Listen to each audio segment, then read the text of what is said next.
আসসালামু আলাইকুম। এটিএন বাংলা সংবাদে সবাইকে স্বাগত জানাচ্ছি অনামিকা হাসান পুনম। শুরুতে বিআরবি কেবল সংবাদ শিরোনাম।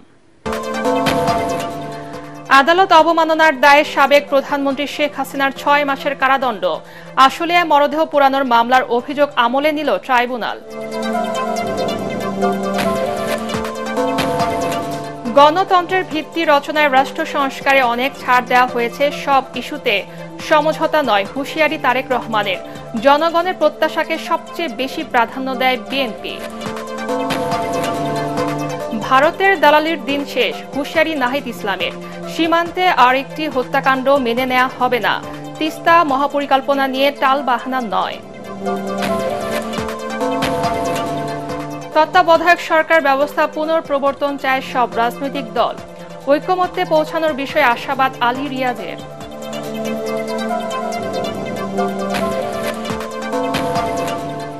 এবং ব্যাংকগুলো দুর্বল দশায় আমানতকারীদের টাকা ফেরত দেয়া নিয়ে সংশয় অর্থ উপদেষ্টার। ফেব্রুয়ারির মধ্যে আর্থিক খাতের মৌলিক সংস্কারের আশ্বাস। শুনছিলেন বিআরবি কেবল সংবাদ শিরোনাম, এবারে বিস্তারিত।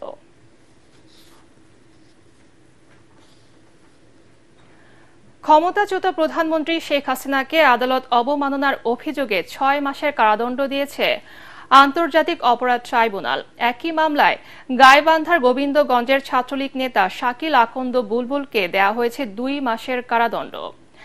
বিচারপতি গোলাম মর্তুজা মজুমদারের নেতৃত্বে ৩ সদস্যের ট্রাইব্যুনাল এ রায় দেন। ১১ মাস আগে ক্ষমতা ছেড়ে দেশান্তরী হওয়ার পর এই প্রথম কোনো মামলায় শেখ হাসিনার সাজা হলো। আরও জানাচ্ছেন হুমায়ুন চিশতি।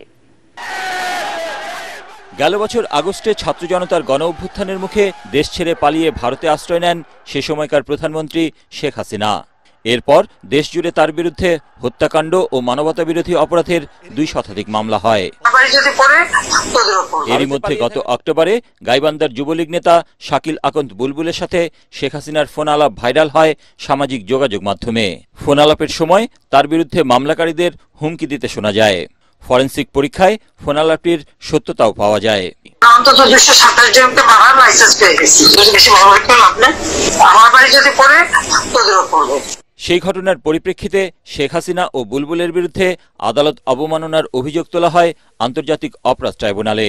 পত্রিকায় বিজ্ঞপ্তি প্রকাশের পরও শেখ হাসিনা নিজে আদালতে উপস্থিত হননি কিংবা আইনজীবীর মাধ্যমে ব্যাখ্যাও দেননি। বুধবার শুনানি শেষে এই মামলার রায় ঘোষণা করেন ট্রাইব্যুনাল ১। তর্কিত এই কনভারসেশনের মাধ্যমে শেখ হাসিনা বাংলাদেশে তার বিরুদ্ধে দায়েরকৃত মামলার বাদী, সাক্ষী এবং তদন্তকারী কর্মকর্তা সহ যারা এই বিচার প্রক্রিয়ার সাথে জড়িত তাদেরকে হত্যা করা, বাড়িঘর জ্বালিয়ে দেওয়া এবং নানানভাবে তাদেরকে থ্রেটেন করেছেন, যেটা আন্তর্জাতিক অপরাধ ট্রাইব্যুনালের আইন ১৯৭৩-এর ১১-৪ ধারা অনুযায়ী এই ট্রাইব্যুনালের বিচারাধীন প্রক্রিয়াকে প্রেজুডিস করার অপরাধ। এই অপরাধ চূড়ান্তভাবে প্রমাণিত হওয়ায় আসামি শেখ হাসিনাকে ৬ মাসের বিনাশ্রম কারাদণ্ড এবং আসামি শাকিল আকন্দ বুলবুলকে ২ মাসের বিনাশ্রম কারাদণ্ডে দণ্ডিত করেছেন। মামলার বিচারিক স্বচ্ছতা বজায় রাখতে জ্যেষ্ঠ আইনজীবী এওয়াই মশিউজ্জামানকে অ্যামিকাস কিউরি নিয়োগ দেয়া হয়, যদিও আদেশের পর গণমাধ্যমে কথা বলতে অস্বীকৃতি জানান তিনি। এদিকে রায়ে অসন্তোষ জানান রাষ্ট্রনিযুক্ত আসামি পক্ষের আইনজীবী। রাষ্ট্রপক্ষের যে আনিত অভিযোগ সেটার সঙ্গে আমি দ্বিমত পোষণ করে বক্তব্য প্রদান করেছি। আমি জাজমেন্টটা দেখি, জাজমেন্টে দেখে তারপরে বিস্তারিত বুঝে তারপরে পরবর্তীতে কি করব সেটা পরে বিবেচনা। গ্রেফতার বা আত্মসমর্পণের পর থেকে শেখ হাসিনা ও বুলবুলের এই দণ্ড কার্যকর হবে বলে জানান চিফ প্রসিকিউটর। রায়ের পর্যবেক্ষণে আদালত বলেছেন, শুধু আন্তর্জাতিক অপরাধ ট্রাইব্যুনাল নয়, সারা দেশের সব আদালতে ভীতির সঞ্চার করেছেন সাবেক প্রধানমন্ত্রী শেখ হাসিনা। তাই তাকে ও তার সহযোগীকে সাজা দেওয়া যৌক্তিক বলে মনে করেন আদালত।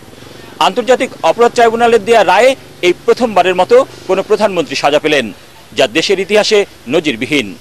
জুলাই গণ অভ্যুত্থান ইস্যুতে দায়ের হওয়া মামলাগুলোর মধ্যে এটি প্রথম কোনো দণ্ড। হুমায়ুন চিশতি, এটিএন বাংলা, ঢাকা। গ্রহণযোগ্য নির্বাচনের মাধ্যমে গণতন্ত্রের ভিত্তি রচনায় রাষ্ট্র সংস্কারে অনেক ছাড় দিয়েছে বিএনপি। তবে এর মানে এই নয় যে সবকিছুতেই ছাড় দেয়া হবে বলে মন্তব্য করেছেন বিএনপি ভারপ্রাপ্ত চেয়ারম্যান তারেক রহমান। পটুয়াখালী জেলা বিএনপির কাউন্সিলে ভার্চুয়ালি যুক্ত হয়ে নেতাকর্মীদের উদ্দেশ্যে তিনি বলেন, বিএনপির কাছে দেশের মানুষের যে প্রত্যাশা তার সাথে সামঞ্জস্য রেখে চলতে হবে। কামরুজ্জামান রাজীবের রিপোর্ট। বাংলাদেশের জেলা কমিটির সবচেয়ে প্রবীণ নেতা। জাতীয় নির্বাচনকে সামনে রেখে তৃণমূল পর্যায়ে শক্তিশালী কমিটি গঠনের মাধ্যমে দলকে সংগঠিত করছে বিএনপি। এরই অংশ হিসেবে দীর্ঘ 23 বছর পর পটুয়াখালী জেলা বিএনপির দ্বিবার্ষিক সম্মেলন পরিণত হয় হাজারো নেতাকর্মীর মিলন মেলায়। সম্মেলনে প্রধান অতিথি হিসেবে যোগ দেন বিএনপির ভারপ্রাপ্ত চেয়ারম্যান তারেক রহমান। এতে সমাপনী বক্তব্যে তিনি বলেন, বড় রাজনৈতিক দল হিসেবে বিএনপির দায়িত্ব ও চ্যালেঞ্জ দুটোই অনেক বেশি। সে কারণেই গণতন্ত্রের ভিত্তি রচনার জন্য সবার মতকে সম্মান দিতে হবে। বড় রাজনৈতিক দল হিসেবে আমাদের দায়িত্ব বড়। গণতন্ত্রের ভিত্তিকে যদি শক্ত ভিতের উপরে প্রতিষ্ঠিত করতে হয়, সবচেয়ে আগে এগিয়ে আসতে হবে বাংলাদেশ জাতীয়তাবাদী দল বিএনপিকে তথা আপনাকে এগিয়ে আসতে হবে। আমি যেহেতু বড়, স্বাভাবিকভাবেই অন্য যারা আছে, যারা আমাদের সমান নয়, তাদের মতামতকে আমাদের সম্মান দিতে হবে। সকলের সাথে বসতে হবে, আলোচনা করতে হবে, আলোচনার মাধ্যমেই সমস্যার সমাধান করতে হবে। সরকারের সংস্কার উদ্যোগকে বিএনপি সহযোগিতা করছে না এমন অভিযোগ ঠিক নয় দাবি করে তারেক রহমান বলেন, জনপ্রত্যাশা পূরণে বিএনপি সবচেয়ে বেশি ছাড় দিয়েছে। কিছু কিছু নিউজ মিডিয়া হয়তো বলার চেষ্টা করছে যে রিফর্ম কমিটিতে বিএনপি মানছে না, কিন্তু বাস্তব সত্য যেটা হলো, বিএনপি অনেক বিষয়ে অনেক ছাড় দিয়েছে। দেশের মানুষ যাতে তাদের গণতান্ত্রিক অধিকার চর্চা আবার শুরু করতে পারে, তার জন্য আমরা ছাড় দিয়েছি। ছাড় দেওয়ার এই অর্থ নয় যে আমরা অন্য কিছুর ব্যাপারে ছাড় দিচ্ছি, সিদ্ধান্ত নেবে জনগণ। নেতাকর্মীদের উদ্দেশ্যে বিএনপির ভারপ্রাপ্ত চেয়ারম্যান বলেন, মানুষের প্রত্যাশা অনুযায়ী কাজ করেনি বলেই আওয়ামী লীগকে বিতাড়িত হতে হয়েছে।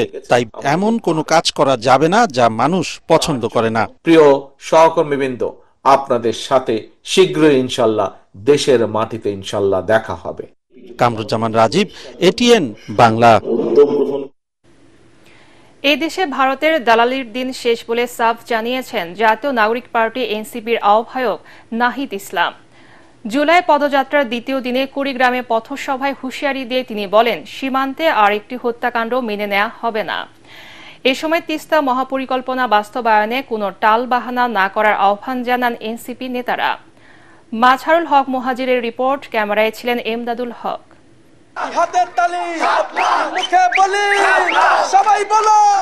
সংস্কার, বিচার ও নতুন সংবিধানের দাবিতে জুলাই পদযাত্রার দ্বিতীয় দিনে উত্তরের সীমান্তবর্তী জেলা কুড়িগ্রাম চষে বেড়ালেন জাতীয় নাগরিক পার্টি এনসিপির কেন্দ্রীয় নেতারা। এ সময় স্থানীয়দের দুঃখ দুর্দশার খোঁজ নেন দলের আহ্বায়ক নাহিদ ইসলাম। এনসিপির নেতারা কুড়িগ্রাম শহরে পৌঁছালে স্থানীয় নেতাকর্মীদের পাশাপাশি সিক্ত হন সাধারণ মানুষের ভালোবাসায়। শহরে টানা 4 কিলোমিটার পদযাত্রা শেষে ঘোষপাড়া এলাকায় পথসভা শেষ করে এনসিপি। বিদ্যমান যত রাজনৈতিক ব্যবস্থা আছে, বিদ্যমান যত রাজনৈতিক দল আছে, কোনো কিছুর উপরে বাংলাদেশের মানুষ আর ভরসা করতে পারছে না। আমাদের কাছ থেকে তারা নতুন কিছু প্রত্যাশা করছে এবং নতুন বাংলাদেশ গড়ার যে প্রকল্প আমরা দিয়েছি, যে পরিকল্পনা এবং প্রতিজ্ঞা আমরা করেছি, আমরা সেটা রাখবো বলে তারা বিশ্বাস করে। শহর কেন্দ্রিক রাজনীতি না করে গ্রামীণ মানুষের সুখ দুঃখের সারথি হওয়া এনসিপির লক্ষ্য বলে জানান নেতারা। এদিন এনসিপির যুগ্ম আহ্বায়ক ডক্টর আতিক মুজাহিদের হয়ে প্রচারণাও চালান তারা। সামনে যে পুলিশ ভাইরা রয়েছে, আমরা আপনাদেরকে বলতে চাই, বিএনপির পুলিশ হয় না। আওয়ামী লীগ পুলিশকে আওয়ামী লীগের বানাতে চেয়েছিল, তার পরিণতি আপনারা দেখেছেন। আমরা আপনাদেরকে বলবো, কোন রাজনৈতিক দলপন্থী না হয়ে আপনারা বাংলাদেশপন্থী পুলিশ হয়ে উঠুন। কুড়িগ্রাম পিছিয়ে পড়া নয়, পিছিয়ে রাখা হয়েছে। আমরা আর পিছিয়ে থাকতে দেব না। আমাদের কোনো দল নাই, আমাদের কোনো মত নাই, আমাদের কোনো গোষ্ঠী নাই, আমাদের কোনো ব্যক্তি নাই। আমাদের একটাই চাওয়া, কুড়িগ্রামের উন্নতি। সরকারি হাসপাতালে যে চিকিৎসা ঢাকায় হয়, সেটা যাতে আপনাদের জেলাতেও হয়, সেটা নিশ্চিত করতে হবে। পথসভা থেকে ভারতীয় দালালদের হুঁশিয়ারি দেন এনসিপির আহ্বায়ক। বলেন, কোনো মাফিয়াতন্ত্র মেনে নেবে না এদেশের মানুষ। সীমান্তে আমাদের যে ফেলানির লাশ ঝুলেছিল, আমরা সেই ফেলানি হত্যার বিচার আজও পাইনি। আজও সীমান্তে আমার ভাইয়েরা মারা যায়, আজও সেই বিএসএফ বাহিনী বাংলাদেশের মানুষকে গুলি দালালি করার সাহস পায়। ভারতের দালালির দিন শেষ, গোলামির দিন শেষ।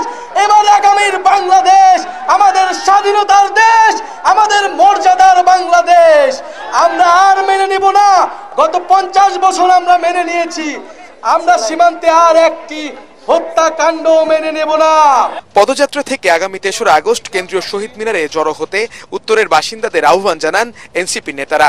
পাশাপাশি নিন্দা জানান চট্টগ্রামের পটিয়ায় ছাত্রদের ওপর পুলিশি হামলার। রংপুরের পদযাত্রার পর দ্বিতীয় দিন কুড়িগ্রাম এবং লালমনিরহাট জেলায় এভাবে এই পদযাত্রা করে জাতীয় নাগরিক পার্টি এনসিপি, যেখানে তারা কথা বলেন এখানকার বিশেষ করে তরুণ প্রজন্মের সঙ্গে, এখানকার সাধারণ মানুষদের সঙ্গে, যেই সব চিন্তা ভাবনাকে এক করে তারা বিনির্মাণ করতে চায় আগামীর বাংলাদেশ। মাজহারুল হক মুহাজির, এটিএন বাংলা, কুড়িগ্রাম। জুলাই পদযাত্রার অংশ হিসেবে এই মুহূর্তে লালমনিরহাটে আছেন এনসিপির কেন্দ্রীয় নেতারা। সেখানে আছেন আমাদের সহকর্মী মাজহারুল হক মুহাজির। আমরা সরাসরি চলে যাচ্ছি তার কাছে। মুহাজির, জুলাই পদযাত্রায় স্থানীয়দের সাড়া কেমন দেখছেন আমাদেরকে জানান। পুনম, কুড়িগ্রামের রিপোর্ট দর্শকরা দেখছিলেন।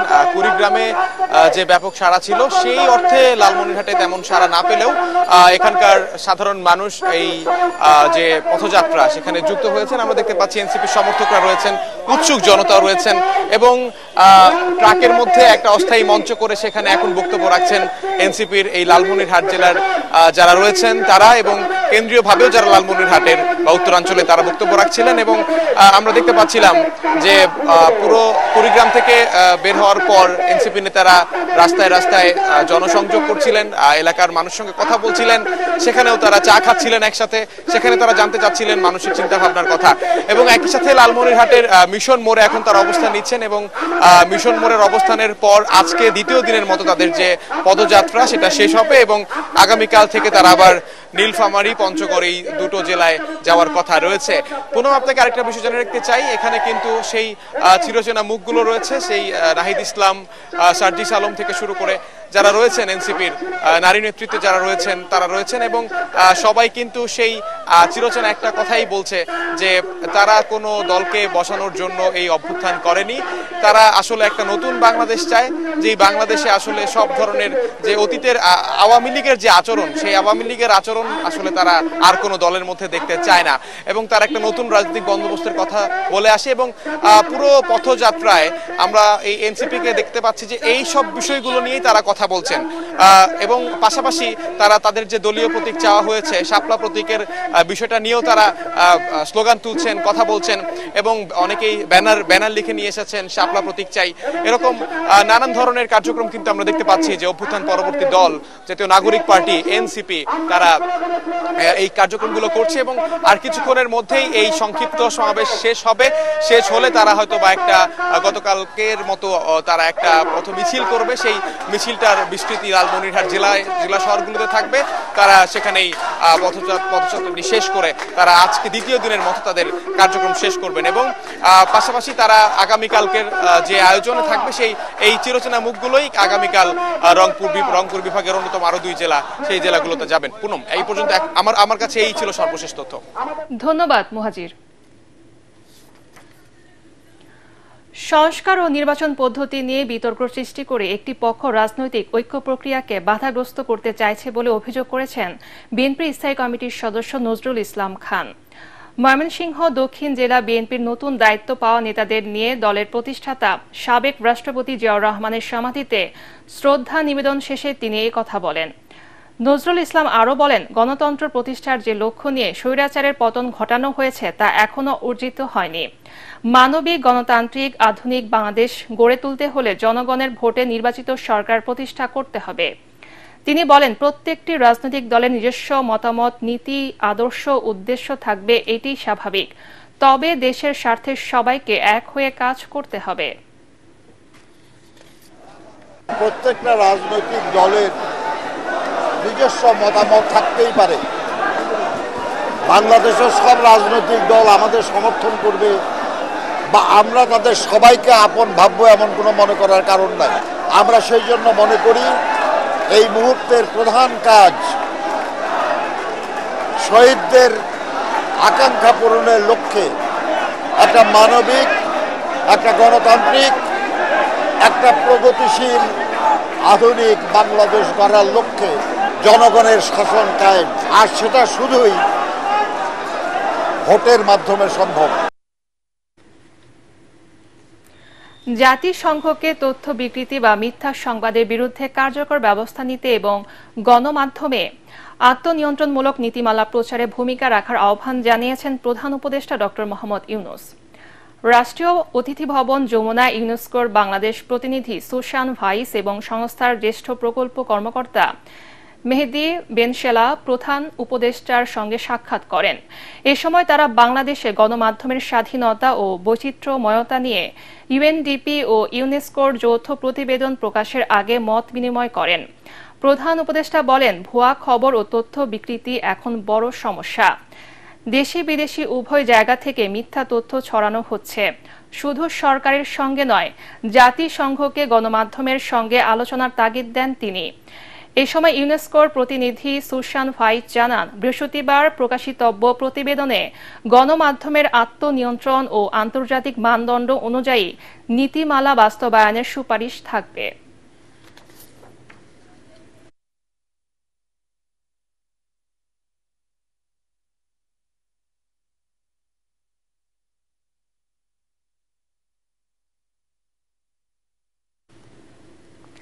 তত্ত্বাবধায়ক সরকার ব্যবস্থা পুনঃপ্রবর্তনে রাজনৈতিক দলগুলো অভিন্ন মত দিয়েছে বলে জানিয়েছেন জাতীয় ঐকমত্য কমিশনের সহ সভাপতি ডক্টর আলী রিয়াজ।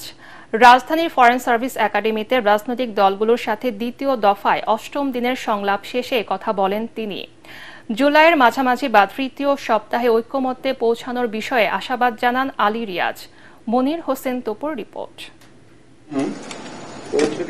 নির্বাচনী এলাকা নির্ধারণ, তত্ত্বাবধায়ক সরকার, রাষ্ট্রপতির ক্ষমা প্রদর্শন, এই ৩ ইস্যুতে বিভিন্ন রাজনৈতিক দলের সাথে সংলাপের আয়োজন করে ঐকমত্য কমিশন। তত্ত্বাবধায়ক সরকার ব্যবস্থা পুনঃপ্রবর্তনের অভিন্ন মত দিয়েছে রাজনৈতিক দলগুলো। এখন পর্যন্ত আলোচনা ইতিবাচক বলে জানিয়েছেন জাতীয় ঐকমত্য কমিশনের সহসভাপতি আলী রিয়াজ। বাংলাদেশের সকল রাজনৈতিক দল তত্ত্বাবধায়ক সরকার পুনঃ প্রতিষ্ঠা করার ব্যাপারে অভিন্ন মত পোষণ করেন এবং একটি সুনির্দিষ্ট ঐকমত্য আছে। নির্বাচন সংক্রান্ত সংস্কার কমিশনের ছিল ১২০ দিনের। এই সমস্ত সময় পরিধি বিষয়ে আলোচনা হয়েছে। কোন প্রক্রিয়ার মধ্য দিয়ে প্রধান উপদেষ্টাকে নিয়োগ করা হবে সেটা নিয়েও কথা হয়েছে। এতে দেখা গেছে যে এই আলোচনায় রাজনৈতিক দলগুলো অনেক কাছাকাছি এসেছে। জাতীয় ঐক্য সৃষ্টি করতে শুরু থেকে সর্বোচ্চ সহযোগিতা করেছে বিএনপি। বিরোধিতার প্রোপাগান্ডা প্রসঙ্গে বিএনপির স্থায়ী কমিটির সদস্য সালাউদ্দিন আহমেদ বলেন, সংস্কার কমিশনের বেশিরভাগ সুপারিশের সাথে একত্রতা জানিয়েছে বিএনপি। সাংবিধানিকভাবে সমস্ত এখতিয়ার নির্বাচন কমিশনের কাছে দেয়া আছে এবং সেই স্বাধীন নির্বাচন কমিশনের প্যারালাল আরেকটা অর্গানাইজেশন কমিশন যদি আমরা দাঁড় করে, সেটা একটা কনফ্লিক্ট হবে, একটা সাংঘর্ষিক বিষয় হবে। আজকে যেটা আপনারা বলেছেন তত্ত্বাবধায়ক সরকারের ব্যাপারে, এ সময় জামাতের নায়েবে আমির ডাক্তার সৈয়দ আব্দুল্লাহ মোহাম্মদ তাহের বলেন, তত্ত্বাবধায়ক সরকারের অধীনে শুধু জাতীয় নির্বাচন নয়, স্থানীয় নির্বাচনও করতে হবে। যে আলোচনা নির্বাচনী এলাকার সীমানা পুনর্নির্ধারণের জন্য একটি বিশেষায়িত কমিটি গঠন করার বিষয়ে একমত হয়েছে রাজনৈতিক দলগুলো। মনির হোসেন তপু, এটিএন বাংলা, ঢাকা। ব্যাংকগুলোর দুর্বল দশায় আমানতকারীদের টাকা কোথা থেকে ফেরত দেওয়া হবে তা জানেন না অর্থ উপদেষ্টা ডক্টর সালেউদ্দিন আহমেদ। এজন্য বাজেটে ২৫,০০০ কোটি টাকা বরাদ্দ রাখা হলেও তা বেশ চ্যালেঞ্জিং বলে জানান তিনি।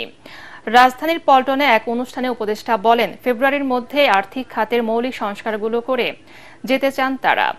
ইমদাদুল্লাহ বাবুর রিপোর্ট। এসএমই খাত নিয়ে গুরুত্বপূর্ণ প্রতিবেদন করায় গণমাধ্যম কর্মীদের পুরস্কৃত করতে এই আয়োজন। এতে অর্থ উপদেষ্টা ডক্টর সালেউদ্দিন আহমেদ বলেন, অর্থনীতি সমৃদ্ধ করতে এসএমই খাতকে গুরুত্ব দিতে হবে। এ খাতের উদ্যোক্তাদের জন্য বরাদ্দ কম মন্তব্য করে তিনি বলেন, ঋণ পাওয়ার ক্ষেত্রে ভোগান্তি কমানোর নির্দেশ দেওয়া হয়েছে।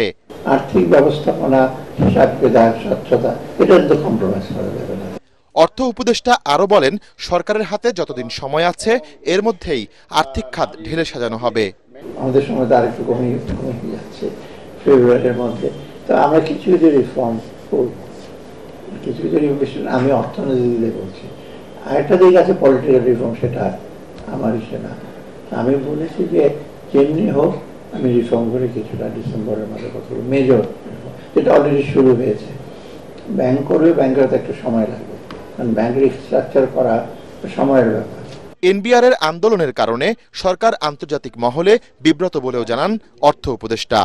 এনবিআর এর ব্যাপার আপনারা জানেন, আমাদের অনেক ঝামেলা হয়েছে IMF এর মিটিং আগে, ওয়ার্ল্ড ব্যাংকের মিটিং আগে। তা আমাকে চিঠি লিখতে হয়েছে পার্সোনালি, সচিব চিঠি লিখেছে, ওয়ার্ল্ড ব্যাংক ভাইস প্রেসিডেন্ট বলে সচিবের চিঠি আমি কগনিজেন্স নেব না, পলিসি মেকার ফাইন্যান্স অ্যাডভাইজারকে লিখতে হবে যে আমরা committee, I had to write a letter. দেখেন এটা কিরকম একটা ড্যামেজ হয়েছে। অনুষ্ঠানে দুর্বল ব্যাংকের আমানতকারীদের টাকা ফেরানোর চ্যালেঞ্জ প্রসঙ্গেও কথা বলেন অর্থ উপদেষ্টা। যারা ডিপোজিটার তাদের টাকা দিতেই হবে, এটা হলো ফার্স্ট প্রিন্সিপাল, এটা ফেরত দিতে হবে। এটা এখন কোথায় দেবো? আমরা অলরেডি বাজেটে টাকা রেখে দিই 25,000 কোটি টাকা, না ওটা কিছুই না ওই টাকা। পরে SME foundation ERF media award 2025-এর বিজয়ীদের হাতে পুরস্কার তুলে দেন ডক্টর সালেউদ্দিন আহমেদ। ইমদাদুল্লাহ বাবু, ATN বাংলা, ঢাকা।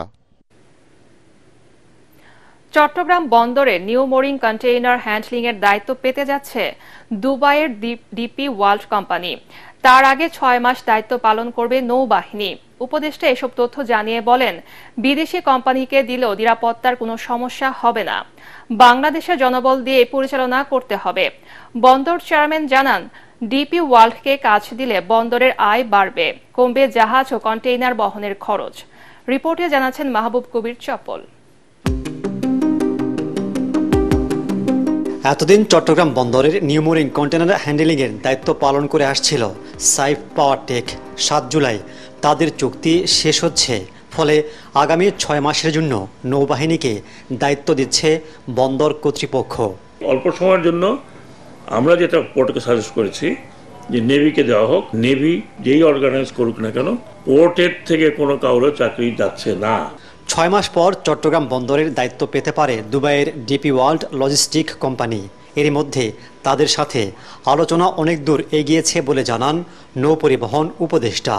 বিদেশি কোম্পানিকে দায়িত্ব দেওয়ার যে সমালোচনা চলছে তার জবাবে উপদেষ্টা জানান, বন্দর বিদেশিদের হাতে তুলে দিচ্ছে না সরকার, বাংলাদেশের জনবল দিয়েই পরিচালনা করতে হবে। ডিপি ওয়ার্ল্ড হচ্ছে দুবাই পোর্ট। দুবাই পোর্ট কি কোনো দেশ নিয়ে গেছে পর্যন্ত? আমাদের যে বলা হচ্ছে পোর্ট নিয়ে যাবে, বিদেশিরা আসতেছে, এটা আমার মনে হয় হয়তো কোনো স্বার্থ আছে লোকজনের, যে এরা আসলে আবার ওই স্বার্থ পুরো হবে না, যেগুলো আমরা জানি পোর্টের, আপনারা ভালো করে জানেন যে পোর্টের চাঁদাবাজি কীরকম হয়। আমাদের ক্ষতি হয় এমন কোনো চুক্তি হবে না। অনেকের সন্দেহ অনেক রকম আছে, এখানে আমি পরিষ্কার বলেছি যে তোমাদের পার্সোনাল লোক এবং অন্য লোক বল যদি দরকার হয় তাহলে বাংলাদেশ থেকে নিয়ে ট্রেন করবা, বাইরের কোনো লোক আনতে পারবা। বাইরের ইউরোপে তো আছে ওদের অ্যাডভাইজার, কিন্তু অন্য এই উপমহাদেশের কোনো লোক নিতে পারবে না। এ সময় চট্টগ্রাম বন্দরের চেয়ারম্যান জানান, ডিপি ওয়ার্ল্ড দায়িত্ব নিলে বন্দরের চেহারা পাল্টে যাবে, আধুনিক জাহাজ আসবে, তৈরি হবে নতুন নতুন রুট, কন্টেনার হ্যান্ডেলিংয়ের সংখ্যা বাড়বে, কমবে পরিবহন খরচ। যখন আপনার এই ডিপি ওয়ার্ল্ডের মতো একটা কোম্পানি আসবে তখন কিন্তু দেখবেন যে মডার্ন শিপ এবং বড় বড় লাইনার সার্ভিস যারা তারা এখানে আসবে।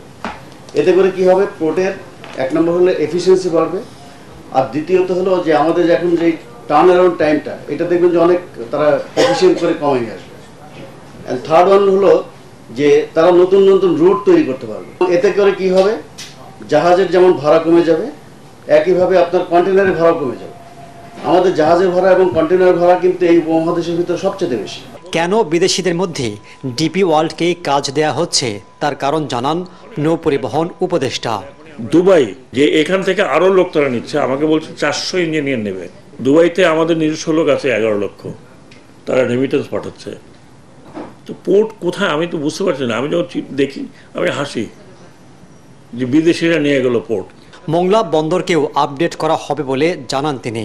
মংলা পোর্টে 2টা কন্টেনার টার্মিনাল তৈরি করবে চাইনিজ কোম্পানি। মাহবুব কবির চপল, ATN বাংলা, ঢাকা। আকাশপথে পণ্য পরিবহনে আরও এক ধাপ এগিয়ে গেল বাংলাদেশ। এখন থেকে বাংলাদেশ ও চীনের মধ্যে সরাসরি পণ্য পরিবহন সেবা চালু করেছে সেন্ট্রাল এয়ারলাইন্স। নতুন এই রুটের উদ্বোধন শেষে বেসরকারি বিমান চলাচল কর্তৃপক্ষ বেবিচক চেয়ারম্যান জানান, এর মাধ্যমে বাংলাদেশ ও চীনের মধ্যে বাণিজ্যিক সম্পর্ক আরও জোরদার হবে।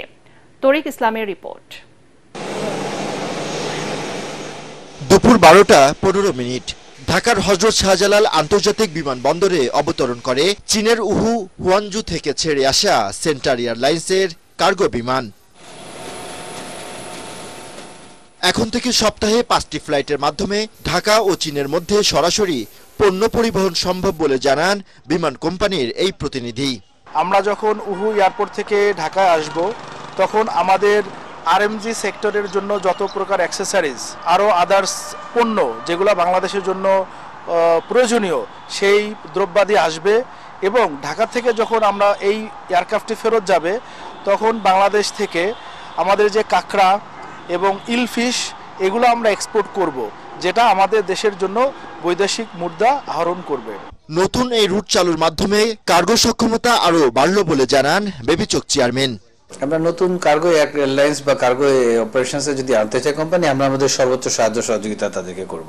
কারণ দেখেন আমাদের এখানে যে আগে যে কার্গো হাউস ছিল সেটার পরে আমাদের 2টা অটোমেটেড ওয়্যার হাউস হয়ে গেছে। একটা হলো ইম্পোর্ট কার্গো টার্মিনাল, একটা হলো ইসিটি, যেগুলো আপনার অটোমেটেড সিস্টেম সহ অত্যাধুনিক। তার মানে আমরা অতি দ্রুত প্রসেস করতে পারবো। তার মানে আমরা একই সময় এখন অনেক বেশি পরিমাণে কার্গো অপারেশন হ্যান্ডলিং করতে পারবো। ভবিষ্যতে চট্টগ্রাম বিমানবন্দরকে কার্গো হাব হিসেবে গড়ে তোলার কথাও জানান তিনি। সিমিলারলি সিলেটে কার্গো অপারেশন শুরু করছি, তো পার উইক যদি 3টা ফ্লাইট হয় আলহামদুলিল্লাহ ইটস গোয়িং ভেরি গুড। আর চিটাগংয়ে যদি আমরা একইভাবে ফ্রেইটার, চিটাগং আমার লিমিটেড স্কেল অপারেশন চলতেছে কিন্তু ফ্রেইটার অপারেশন হয় না। সো ফ্রেইটার অপারেশনটা শুরু করে ইস্ট ওয়েস্ট কানেক্টিভিটিটা করে দিতে পারি তাহলে কিন্তু that will run very good. But একটা জিনিস আমাদের মাথায় রাখতে হবে, যেটা আমাদের লিড নিতে হবে, জাহাজের থেকে 3 সপ্তাহ মিনিমাম লিড নিতে হবে, তাহলে কিন্তু আমাদের পণ্য, কারণ জাহাজে যদি যায় তাহলে কম কস্টে চলে যাবে। আমি 3 উইকস আগে যদি আমার কার্গোগুলো পৌঁছে দিতে পারি then that will be cost effective. দেশে কার্গো সেবা বাড়াতে সব ধরনের সহযোগিতা দেবে বেসরকারি বিমান চলাচল কর্তৃপক্ষ বেবিচক। তরিক ইসলাম, এটিএন বাংলা, ঢাকা। নির্বাচন কমিশনের প্রাতিষ্ঠানিক, কারিগরি এবং কার্যক্রম পরিচালনার দক্ষতা বৃদ্ধির জন্য বাংলাদেশকে প্রায় 59 কোটি টাকা অর্থ সহায়তা দেবে জাপান ও জাতিসংঘ। দুপুরে রাজধানী নির্বাচন ভবনে উন্নয়ন কর্মসূচির চুক্তি স্বাক্ষর শেষে জাতিসংঘের আবাসিক প্রতিনিধি স্টিফেন লিলার এ কথা বলেন। এ সময় বাংলাদেশের জনগণের গণতান্ত্রিক আকাঙ্ক্ষাকে পূর্ণতা দিতে সব ধরনের সহায়তার আশ্বাস দেন বাংলাদেশে নিযুক্ত জাপানি রাষ্ট্রদূত সাইদা শিনিচি। রিপোর্ট ঐশী গোস্বামী প্রমার। দেশে গণতন্ত্র পুনরুদ্ধার, অবাধ অন্তর্ভুক্তিমূলক নির্বাচন আয়োজন নিয়ে প্রধান নির্বাচন কমিশনার এএমএম নাসির উদ্দিনের সাথে বৈঠক করেন জাতিসংঘ ও জাপান সরকারের প্রতিনিধি। বৈঠকে দ্য ব্যালট প্রকল্পের উন্নয়নের অংশীদারদের মধ্যে সহযোগিতার অংশ হিসেবে জাপান দূতাবাস, ইউএনডিপি এবং বাংলাদেশের মধ্যে চুক্তি স্বাক্ষর হয়।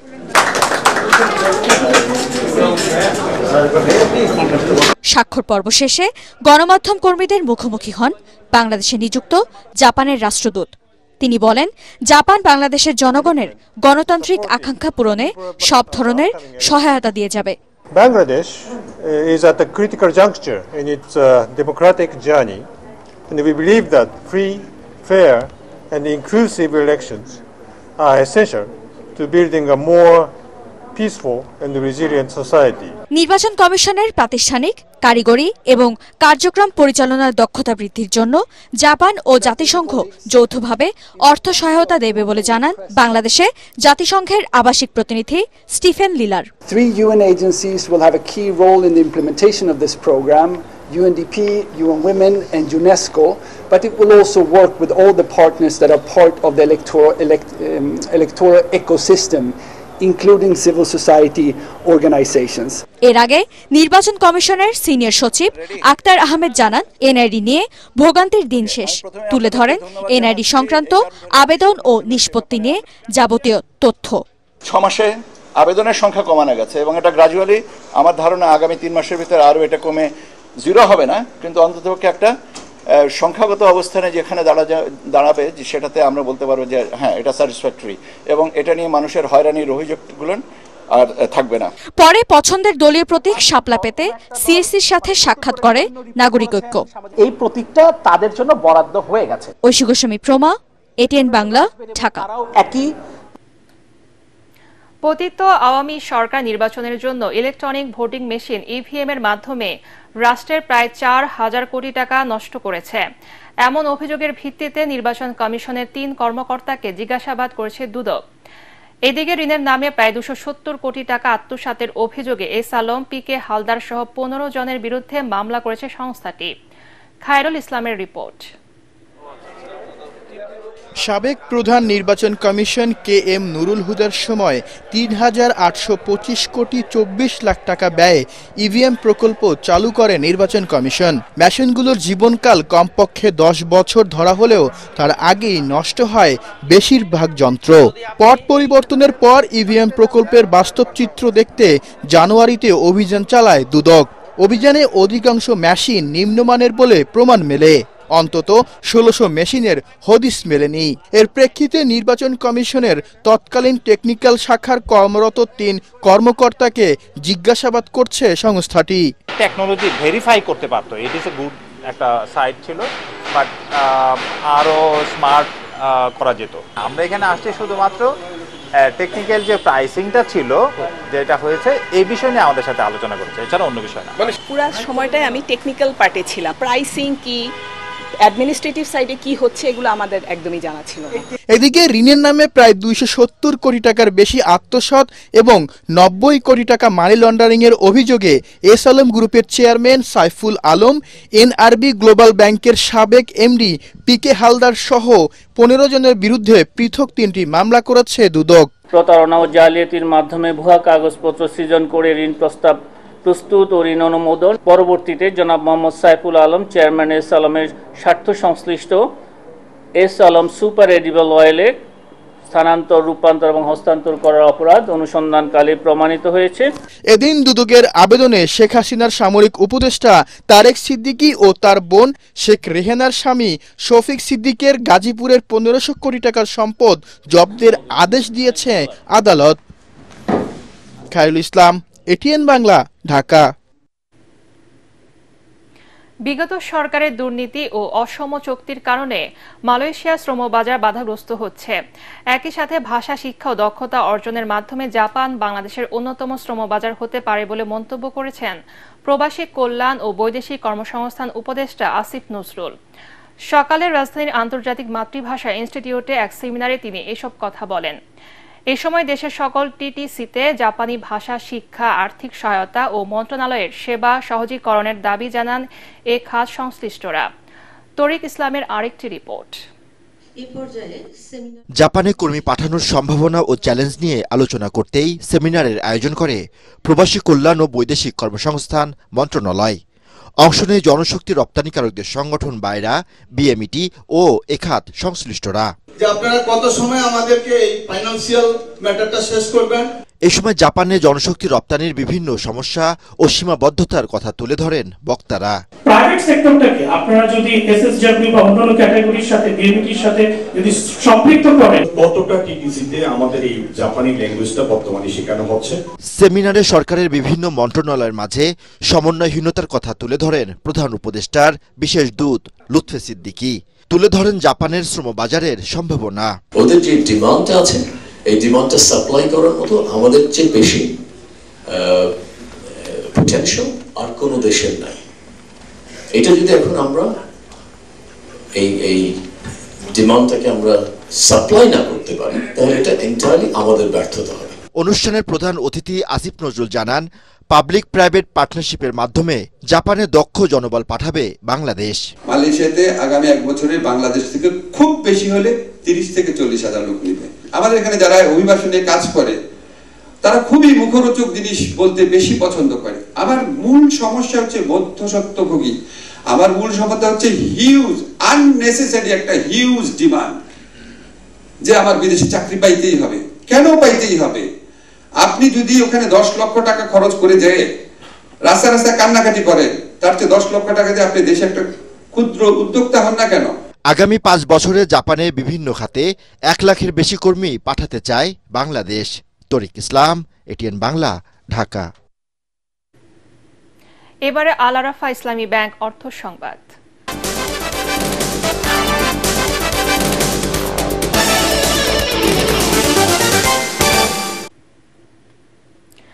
দেশের অন্যতম প্রধান শরিয়া ভিত্তিক আল আরাফা ইসলামী ব্যাংক বৈধ পথে রেমিটেন্স প্রবাহকে উৎসাহ প্রদান এবং প্রবাসী গ্রাহকদের সম্মাননা জানাতে ঈদ উল আজহা রেমিটেন্স ক্যাম্পেইন 2025-এর আওতায় পুরস্কার বিতরণী অনুষ্ঠানের আয়োজন করে। ব্যাংকের প্রধান কার্যালয়ে আয়োজিত অনুষ্ঠানে ব্যবস্থাপনা পরিচালক চলতি দায়িত্ব মোহাম্মদ রাফাত উল্লাহ খান প্রধান অতিথি হিসেবে নির্বাচিত 3 জন গ্রাহক ও 3 জন কর্মকর্তাকে পুরস্কার প্রদান করেন। এ সময় তিনি বলেন, আল আরাফা ইসলামী ব্যাংক সবসময় দেশের অর্থনীতিতে প্রবাসীদের অবদানকে গুরুত্ব দিয়ে থাকে।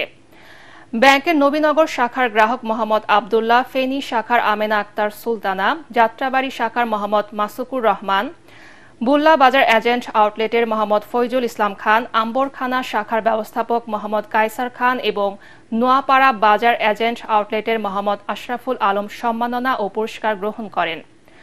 অনুষ্ঠানে ব্যাংকের উপব্যবস্থাপনা পরিচালক Mohammad Abdullah Al Mamun, Mohammad Fazlur Rahman Chowdhury, senior executive vice president Akhtar Kamal, Mohammad Monjurul Alam, executive vice president Jalal Ahmed, Mir Mohammad Hasanul Zahed, vice president Mohammad Momtajul Haque এবং অন্যান্য শীর্ষ নির্বাহীবৃন্দ উপস্থিত ছিলেন। একাধিক সেবাদানকারী প্রতিষ্ঠানের সাথে দ্বিপাক্ষিক চুক্তি করেছে directors guild Bangladesh. Retail chain shop স্বপ্ন, ইনসাফ বারাকা হসপিটাল, ইউনিভার্সাল মেডিকেল কলেজ ও হাসপাতাল, ল্যাভেইট, ফরাজি হাসপাতাল, ক্যাফে কলম্বিয়া ও বিআরবি হাসপাতালের সাথে এসব চুক্তি করে সংগঠনটি। গিল্ডের নিকেতন কার্যালয়ে এসব চুক্তি করা হয়। অনুষ্ঠানে খ্যাতনামা নির্মাতা ও চুক্তি সম্পাদন প্রতিষ্ঠানের বিপণন প্রধান সহ ঊর্ধ্বতন কর্মকর্তা উপস্থিত ছিলেন। এ সময় সংগঠনের শীর্ষ নেতারা জানান, ডিরেক্টরস গিল্ড দেশের নির্মাতাদের জন্য বিভিন্ন সুযোগ সুবিধা এবং সারা দেশে শুটিং উপযোগী পরিবেশ গড়ে তোলার জন্য নিরলস কাজ করে যাচ্ছে বর্তমান নির্বাহী পরিষদ। এবারে খেলার খবর।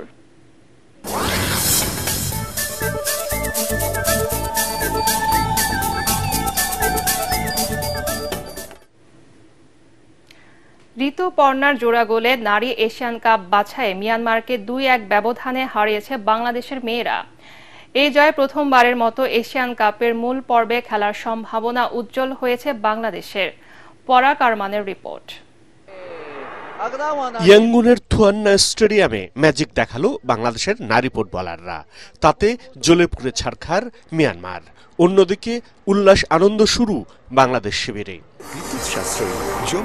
ফিফা র্যাঙ্কিংয়ে বাংলাদেশের চেয়ে 73 ধাপ এগিয়ে থাকা দল মিয়ানমার। তাদের বিপক্ষে দর্শক সমর্থন, স্বাগতিক পরিবেশ কোনো কিছুই বাধা হতে পারেনি বাংলাদেশের। খেলার 18 মিনিটে বক্সের একেবারে সামনে ফ্রিকিক পায় বাংলাদেশ। ঋতুপর্ণার ফ্রিকিক মিয়ানমারের রক্ষণ দেয়ালে প্রতিহত হয়। ফিরতি বলে কোনাকুনি শটে গোল করে দলকে এগিয়ে দেন ঋতুপর্ণা। গোল পাওয়ার পর আধিপত্য ধরে রাখে খেলতে থাকে বাংলাদেশ। শামসুন নাহারের শট পোস্টে লেগে ফিরে না আসলে প্রথমার্ধে ব্যবধান দ্বিগুণ করতে পারত লাল সবুজের দল। তবে মিয়ানমারও যে প্রতিপক্ষের ওপর ঝাঁপিয়ে পড়েনি তেমনটা নয়, কিন্তু তাদের চেষ্টাগুলো সফল হয়নি। 1 গোলে এগিয়ে থেকে বিরতিতে যায় বাংলাদেশ। বিরতি থেকে ফিরে ম্যাচে ফেরার চেষ্টায় আক্রমণের ধার বাড়িয়ে দেয় স্বাগতিকরা। আর বাটলারের দলের চেষ্টা ছিল কাউন্টার অ্যাটাকে ব্যবধান বাড়ানো। 70 মিনিটে আবারও মিয়ানমারের দর্শকদের স্তব্ধ করে দেন ঋতুপর্ণা চাকমা।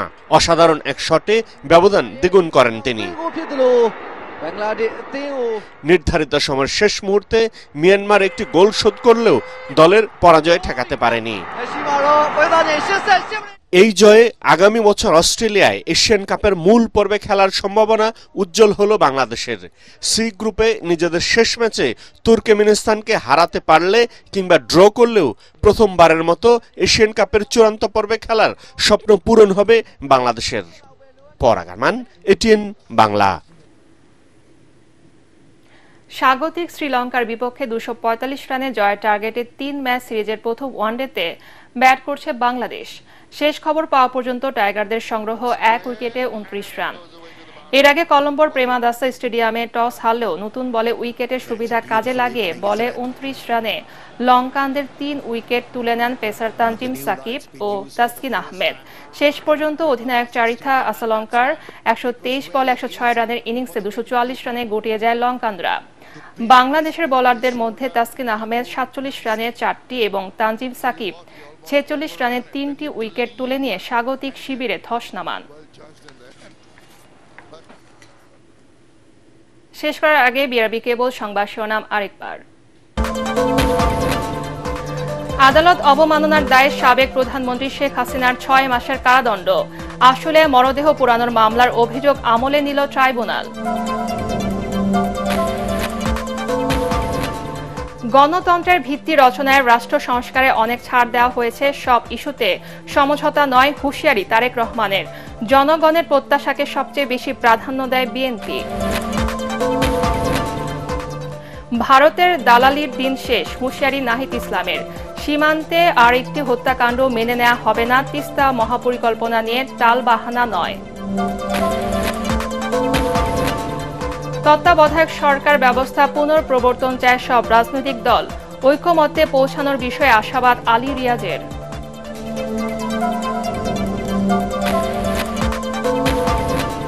এবং ব্যাংকগুলো দুর্বল দশায় আমানতকারীদের টাকা ফেরত দেয়া নিয়ে সংশয় অর্থ উপদেষ্টার। ফেব্রুয়ারির মধ্যে আর্থিক খাতের মৌলিক সংস্কারের আশ্বাস। পরবর্তী সংবাদ দেখার আমন্ত্রণ জানিয়ে এখনকার মতো শেষ করছি। এটেন বাংলার সংবাদ ইউটিউবে দেখতে ব্রাউজ করুন, youtube/ATN বাংলা নিউজ। ধন্যবাদ সবাইকে।